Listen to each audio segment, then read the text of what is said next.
Hola cracks, espero se encuentren excelente. La reciente actualización Instinto Visceral de Dying Light 2 introdujo una tonelada de contenido nuevo y de alguna manera logró restablecer sistemas generales basándose en los deseos de la comunidad.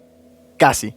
Techland no siempre ha sido sólida, o incluso constante a la hora de apoyar y escuchar a los fanáticos de Dying Light 2, pero con esta actualización hizo grandes cambios en el combate al menos. Ahora el desmembramiento es impactante y también introdujeron la transfiguración de equipo, agregando mecánicas de juego como planos y fabricación de armas, y por supuesto presentaron el nuevo y mejorado sitio web de recompensas, el puesto avanzado de peregrinos. Y justamente de esto último tratará el video, porque hay mucho más detrás de esta iniciativa, el auténtico propósito de su creación y por qué es tan adictivo para la comunidad, ya que se enlaza correctamente con las cuentas de ambos juegos, tanto Dying Light 1 como el 2, y de esa forma consiguen los de Techland retenernos dentro de Harran o Viledor por más tiempo. Esta página es una característica diseñada y pensada a muy largo plazo, y como tal no debemos pasarla por alto. Activar y completar recompensas diarias y semanales en cualquiera de ambos juegos nos otorgarán puntos de experiencia, rangos y fichas de reputación de peregrino, lo que nos permitirá ampliar nuestro arsenal, obtener equipo aleatorio de alto nivel y encontrar nuevas y mejores armas. Recientemente, la especialista senior en relaciones públicas de Techland y el líder de soluciones digitales de publicación hablaron sobre esta nueva función y explicaron sobre su origen, así como el futuro de esta experiencia de servicio comunitario. Principalmente lo describen como un centro de comunicación para que los jugadores se encuentren cosas nuevas que hacer en los juegos, completen nuevos desafíos y conozcan a otros fanáticos de la franquicia Dying Light y participen para lograr objetivos cooperativos. Esto se extiende incluso fuera del espectro gamer, porque Techland quiere que sea una experiencia verdaderamente inmersiva para los fanáticos. Tanto es así que, de hecho, el puesto de avanzada del peregrino ofrece una experiencia de franquicia cruzada entre Dying Light 1 y Dying Light 2. Debido a que el juego original todavía tiene una gran cantidad de jugadores después de años de apoyo, las recompensas reclamadas en Dying Light 2 se pueden gastar en cosméticos para el primer Dying Light y viceversa. Según sus responsables, la creación de este sitio web surgió de las solicitudes de la comunidad para ver un universo más grande y más conectado alrededor de la marca. Techland asumió este desafío y quiso hacerlo a lo grande. Tan solo trasladaron una parte del lore del videojuego a la realidad. Así como los peregrinos en Dying Light 2 conectan a las diferentes comunidades alrededor del mundo posapocalíptico, el puesto avanzado del peregrino conecta a los fanáticos de la franquicia en la vida real. Y es ese justamente el elemento más emocionante de la página, su gran amplitud y potencial dentro de la comunidad en los años venideros. Por supuesto, a estas alturas Techland no quiere hacer promesas vacías sobre el futuro del puesto avanzado, pero hay dos cosas que los desarrolladores dijeron que potencialmente llegarán a Dying Light 2.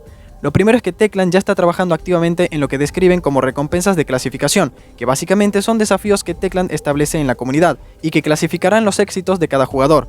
Por ejemplo, un desafío sería cuántos volatiles puedes matar en una noche en Dying Light 2, y los demás competidores son capaces de ver quién llegó en primer lugar, quinto, octavo, etc.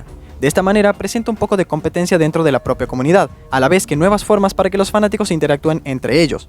Pero a la vez, estas recompensas también vendrán con nuevas recompensas para los jugadores, solo que aún no especificaron a qué se refieren con eso. Tal vez sea una skin de ellos en el juego, o que tu idea sobre alguna mecánica o variante de enemigo sea introducida. Cosas del estilo, personalmente creo que estarían bastante bien.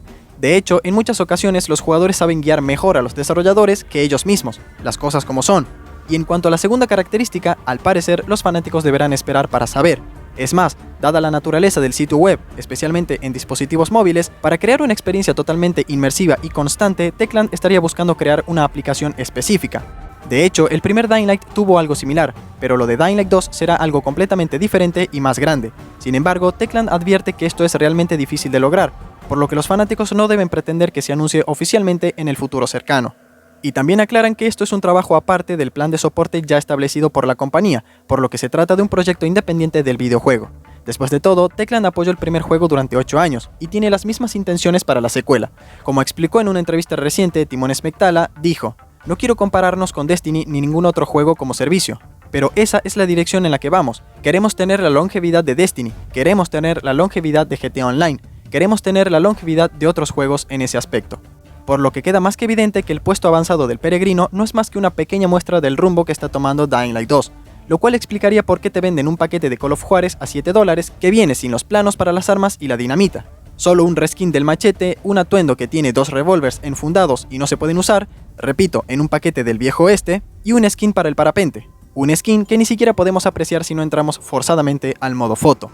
Y en cuanto a lo que dijo Smectala, desde ya les digo que es la crónica de una muerte anunciada. El mismo Timón puso de ejemplos a GTA Online y Destiny, dos grandes de la industria y prácticamente pioneros en el entretenimiento basado en juegos como servicios. Pero para alcanzar ese estándar, Rockstar anteriormente entregó muchos productos de calidad para ganarse la confianza de los jugadores. Tuvo candidatos a GOTY inclusive. Seamos honestos, Techland está a años luz de mostrar algo así.